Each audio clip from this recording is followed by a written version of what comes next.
I lost to Matt Zion. I lost at WrestleMania for the first time in my life to Matt Zion. First Rab, now Matt. Two people I had a hand in eliminating. Matt personally, a year ago. Put him on the shelf, made him retire, thought we'd never see him again. But the conquering heroes came back and defeated their foe. Matt, you threw me out of the Rumble. You've ensured I don't get anywhere near championships. You've already written my history for me. I should be involved in things with the Canadian title, the world title, somewhat of my self-perceived eliteness should just be there. But I always say, and I always have, whether you've liked me or not, you get what you earn. You know my record historically might not have been the best, but it was a perfect attendance, and I was always there. And win or lose, you knew if you were against me. You knew you were in for a war.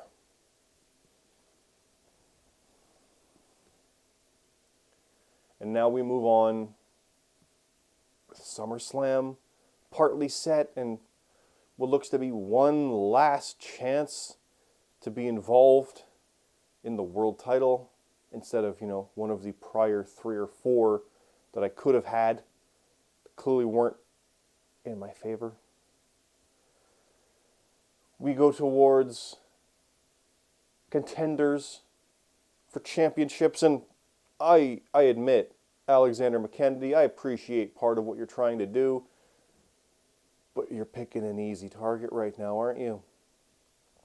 Not that I'm an easy win, not that you wouldn't, but I have no reason to face the American champion because my record here has been 0-1 in stipulation hardcore garbage matches. There's no reason for me to face you. There's more qualified contenders. Our time will come, McKennedy. Our time will come. I know Ralintendo keeps talking about me with the Canadian history, and I know Bear Me's doing his thing with a belt that I made.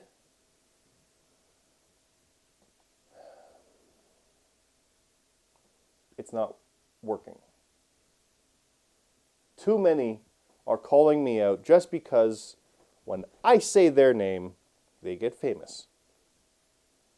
I know Jace continually has for years wanted another match. It's bound to happen.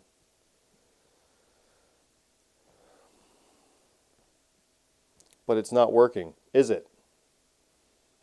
The last time I dealt with something like this, I blindsided Josh Dionio. Took his hat off. All in the name of the world title, which I didn't get. So, what changes? Someone like me wants respect, demands it, requires it, needs it earned.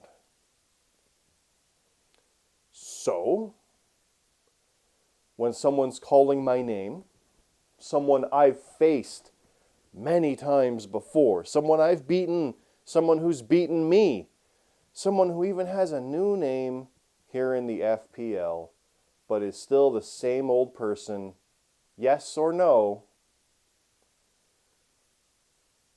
saying their name is a victory already for you, isn't it?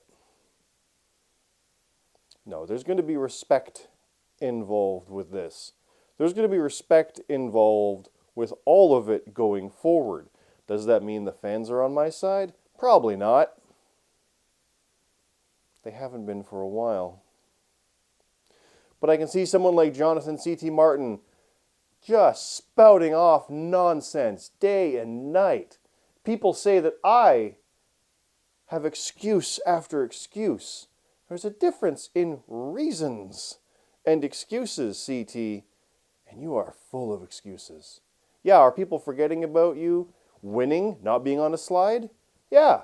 You ever think that maybe it's a fact of like Escobar being number 2 even though he wasn't here, and here? It's a matter of marketing and people are jumping on it. People are talking about you. People are giving you power. Not anymore. Maybe someone needs to shut you up. Fans might not like me, but they might like that. And there's someone who has my number. We always go through this. Does JD have my number when it comes to title matches? Because I beat that man twice in a row when he held Money in the Bank and he went on to cash it in.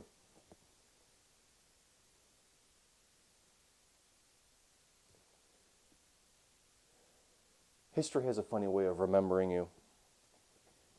And then when it came time for me to face him, someone who was on a run, unlike any other, someone who beat him twice,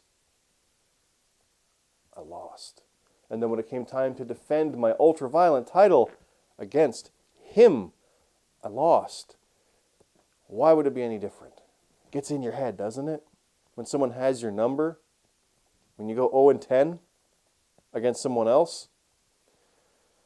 So, in the interest of fairness and clarity, the hero's journey continues. The hero's journey starts anew. The hero's journey is going to go through someone that I don't want to give power to saying their name,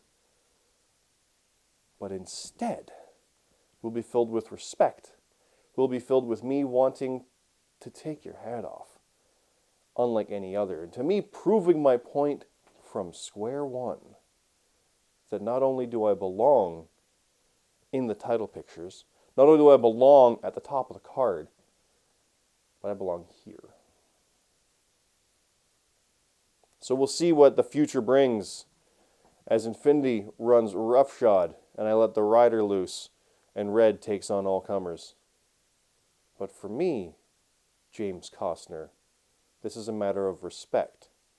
And you cannot win because you have none. So when it comes to it, and you look up at me when the match is over, or you somehow pin me, because I'm the realist. I know it can happen. It's happened before. Win or lose, you will respect me. So will everyone else. And if you don't, I'll make you. See you tonight.